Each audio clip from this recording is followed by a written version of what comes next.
Now, Oldschool Runescape famously has a very long mid-game, and a lot of players are smack dab in the middle of it. Once you've got your account set up, there's really so many things to start working towards, be it quests, achievement diaries, bossing. There's just so much in the game, and it really starts to open up in the mid-game. But what should your goals be? It can be kind of overwhelming to know what to do next. So today we're going to be looking at some of my favorite mid-game goals I think can help structure someone's journey into the later parts of this game. Now let's start off with some new content here, because recently Oldschool has received quite a lot of good mid-game updates. So the first goal I think you could set yourself is completing the Perilous Moons quest. The Perilous Moons is on Varlamore, the new continent, and it realistically doesn't have that high of a requirement. The biggest one is 48 Slayer, which will take a while to get, but it is more than worth it. Perilous Moons gives you access to some of the best new mid-game content, including the Moons of Peril dungeon, where you can fight a mid-game boss similar to Barrows, and you can even earn up to about 2 mil per hour here, so it's a great moneymaker. But that's not all. There's also an incredibly good training method hidden away in the Nepotzel dungeon, and that is the Sulfur Naguas, which if you kill it with the new Blood Moon armor and the weapon, it gives really competitive melee training experience, and the gear set's really not that expensive.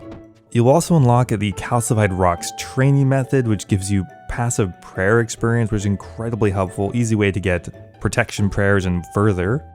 And you'll even get some hunter training methods. It's really just a great all-around goal to go for, and will honestly give you access to some of the best mid-game content for your account, and it's just some of the most fun content, period. Now historically, RuneScape guilds have not been very good, but it's 2024 and a lot of them have gotten reworked. So the second goal you could set yourself is unlocking all of the guilds in Oldschool RuneScape. But if you don't want to do all of them, I would highly recommend just focusing on 3 of them, that being the Hunter Guild, the Farming Guild, and the Warriors Guild. The Hunter Guild is brand new and will give access to Hunter Rumors, which are kind of a contract-based system. This is a great way to train up your hunter skill, as well as make some money in the mid-game, give you access to a ton of resources if you're an Ironman, and overall is just a fun way to train the skill. The Farming Guild is still probably one of the most useful, giving you access to tons of different patches, including a herb patch, tree patches, and even a boss fight, that being Hespori, and probably one of the most useful being farming contracts, which is a great source of money as well. And finally here we have the Warriors Guild, which is not a new guild by any means, but it gives access to the Dragon Defender, probably the best melee upgrade that you will get for free. It's so strong. There are other guilds out there and they do have their benefits, so I would recommend trying to unlock all of them, but these 3 would be the priority. Now one I think that's kind of underrated to do as soon as possible is the Tears of Guthix. The Tears of Guthix gives you a weekly experience boost in your lowest level skill, so you can see that getting this done as early as possible will give you the most total experience for your playtime. Now the quest itself is pretty easy, it doesn't have many requirements at all, but the way the Tears of Guthix works is you get more time in there and thus more experience, the higher quest point total is. So I would recommend the quest and trying to get as many quest points as possible. I would shoot for 100 quest points at least to start off, but this is a great way to level up not favorable skills like runecrafting, agility, or mining. Whatever your least favorite skill is, just leave it as your lowest level skill and you'll get passive experience in it from the Tears of Guthix. Another underrated goal that is much easier to do in 2024 is completing the medium combat achievements. Now prior to an update that happened last year, completing the combat achievements required you to do every single task in the relevant tier. So if you wanted the medium combat achievements done, you had to finish every single medium combat achievement. Now that was a lot more of a process because you had to kill tons of different bosses and complete literally every achievement. But nowadays they've made completing combat achievements way more flexible because each difficulty of achievement just gives you a certain point total. You only need a certain threshold to get the unlocks for that tier. So you don't need to complete every medium combat achievement. To complete them, you will complete a few hard ones, maybe the odd elite achievement, which just makes it overall a lot easier. The medium combat achievements are great because it makes your Barrows run easier. You don't get prayer drained from the Barrows dungeon anymore. That's super helpful. You get double the Warriors Guild tokens from the Warriors Guild. Pest controls faster. You can get teleports directly to the God Wars dungeon. And your Dwarf Cannon holds more cannonballs. Plus there are a ton of other things, but the earlier you can get this done, the better, and will save you time on some of your mid-game grinds.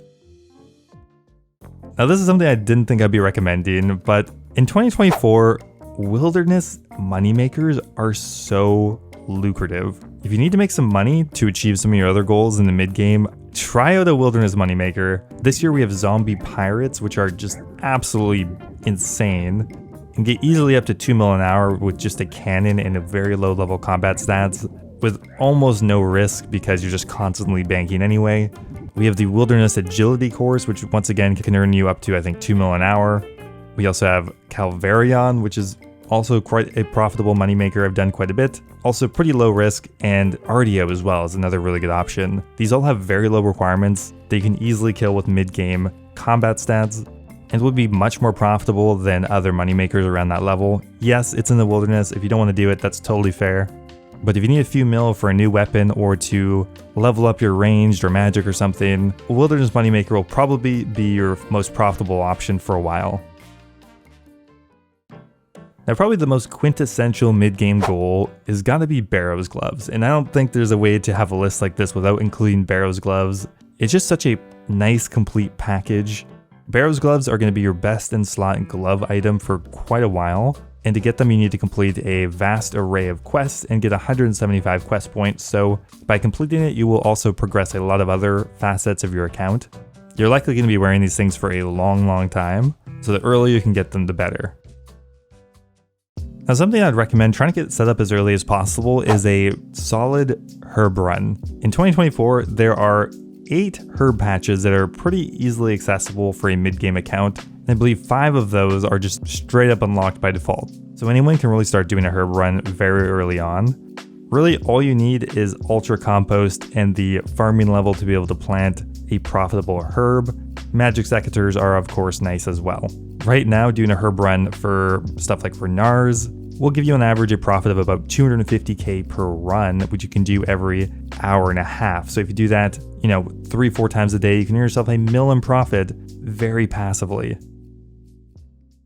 Now, something that you definitely want to get sorted out as soon as possible is unlocking transportation around Gielinor. Getting around the map is something that gets quicker over time as you unlock more transportation options. So it's actually one of the most important goals to go for in the mid game. Unlocking things like fairy rings, spirit trees, gnome gliders, all are done pretty easily. But besides that, the next thing that unlocks most of the travel options is your player-owned house. I'd recommend trying to get 50 construction so you can get a mounted glory in your house, as well as a portal room which will allow you to put portals all around Gielinor. The only thing you'll need is the magic level. This is honestly going to save you so much time, and the earlier you can do it, the better. 50 construction really isn't that expensive, and is more than worth the money. Now in RuneScape, there are 4 different spellbooks you can use. One is of course unlocked by default, but the other 3 require unlocking. We have the Lunar Spellbook, the Ancient Spellbook, and the Archaea Spellbook, which all have great different options for spells you can use, which can either add more teleports to your arsenal of transportation, unlock powerful offensive or defensive abilities. For example, the Ancient Spellbook has of course Bursting and Barraging, probably the most powerful thing on the spellbook, allowing you to get extremely quick magic training experience or powerful heals. The Archaea spellbook of course has the Thralls, which is probably one of the most powerful spells in the game, just straight up increases your DPS no matter where you go. And we have the Lunar spellbook, which unlocks a ton of utility and training options. To get all the spellbooks unlocked, you'll need to complete Lunar Diplomacy, Desert Treasure 1, and a Kingdom Divided, both pretty accessible in the mid-game. Now besides quests, the next kind of goal in that category is achievement diaries, and in the mid-game it's pretty reasonable to be able to complete all of the medium achievement diaries. Each region will have their own diary to it, and by finishing them you'll unlock a variety of useful perks. Not all of them are useful of course, but some nice ones are direct teleports to farm patches, they're doing cloak teleport right to the monastery, experience lamps you can put in your most hated skills, additional resources, teleport right to the Grand Exchange, and daily rewards that you can sell for money. Not only that though, by completing these diaries you'll complete a variety of quests and skill unlocks, which will have the knock-on effect of just training up your account in a balanced way. The next goal I'd set for a mid-level account, although you could probably do this earlier than that, is unlocking the 3 Rat Bane weapons. Now these are dropped by the new Scurious boss that was added this year. Scurious is pretty killable on a mid-level account or even earlier. and provides some of the best melee combat training of any boss in the mid-game. It's super good. A great way to train up all 3 combat styles, especially ranged, and magic is a great way and very inexpensive way to train it in the mid-game. And to get the Rat Bane weapons, you have to actually get the Scurious' Spine as a drop, and then you can combine it with a U shortbow, a rune mace, or a battle staff to get the associated Rat Bane weapon. Starting right from level 50 when you can wear these weapons, you can get nearly 100,000 experience per hour while making a bit of money as well, so it's just incredibly good. Now once again, you can't really have a mid-game list without putting the Fire Cape on it. Just such a quintessential goal, and although this doesn't have a ton of quest and skill requirements to unlock it, it is something that you should definitely get in the mid-game and is just a great goal to go for. Now you acquire the Fire Cape by killing Jad, and Jad can be killed with a wide variety of skills, but most people would recommend having somewhere around 75 ranged in a blowpipe to handily kill it. Of course, you can do it with less, and if you're an Ironman, you're probably going to be using something like a rune crossbow or worse. The worse your gear is though, the more practice you're going to need, and the more skill you're going to have to kill it, but it's going to be the most powerful melee cape you're going to be wearing for a long time, so it's good to get it as early as possible. Now Oldschool Runescape has tons of different gear unlocks, but the most important one is normally the weapon slot. And in the mid game, I'd recommend trying to unlock your tier 70 to 80 weapons. Now of course not all of them because some of them are very expensive, but unlocking or purchasing things like an Abyssal Whip, a Blowpipe, or a Trident of the Swamp are all pretty inexpensive relative to how powerful they are. And these weapons are normally the minimum that are required to do a lot of RuneScape bosses. Probably the most powerful weapon after that you can get that is somewhat accessible in the mid game, even though it is expensive, is the Osmundan's Fang, which you can pick up right now for between 15 and 20 mil. It is such a powerful weapon that you can use it a ton of different places, and in 2024 it's cheaper than ever. Weapons are significantly more important of an unlock than any other armor piece, so I would highly recommend focusing on these if you have limited cash, which most people do in the mid game. Now there are 4 Grandmaster quests currently in Oldschool Runescape, and I would recommend trying to complete one of them. You have 4 options here. You have Song of the Elves, Monkey Madness 2, Dragon Slayer 2, and Desert Treasure 2. Realistically, for an account that is in the mid game trying to look forward, Dragon Slayer 2, Monkey Madness 2, or Song of the Elves are probably going to be your best option, mainly because Desert Treasure 2 mostly just unlocks high level bosses, so I maybe wouldn't do that one. But Dragon Slayer 2 gives you a Vorkath, Monkey Madness 2 gives you Demonic Gorillas, both of those are great moneymakers, and Song of the Elves gets you Privdinas, which has a big variety of content in it. Now these quests do have much higher level requirements just to complete them, as well as a bunch of quest requirements as well. I think a goal of finishing one of them is a great option because you'll train up your account and actually unlock really good moneymakers and training methods for some of these. Now the 3 most important prayers you can unlock in Oldschool Runescape are Piety, Rigor, and now Augury, at least for, later level prayers. Of course, protection prayers are pretty important as well, but I'm assuming you probably have those. So I definitely recommend trying to unlock all 3 of these as soon as possible. Now realistically, Piety is something you will unlock much before the other ones, just because the prayer level requirement is only 70, and you unlock it just from a quest, a King's Ransom.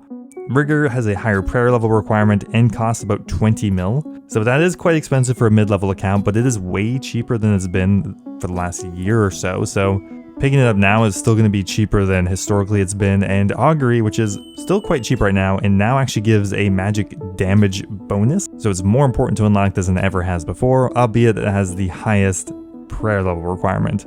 But in the end, these are the things that will increase your damage the most, more so than any gear, and although they can be expensive or a bit time consuming to unlock, they are more than worth it and should be done as soon as possible. Anyway guys, that's going to be it for my personal list of mid-game goals that I try to go for on new accounts. Thanks for watching guys as always, and I'll see you next time.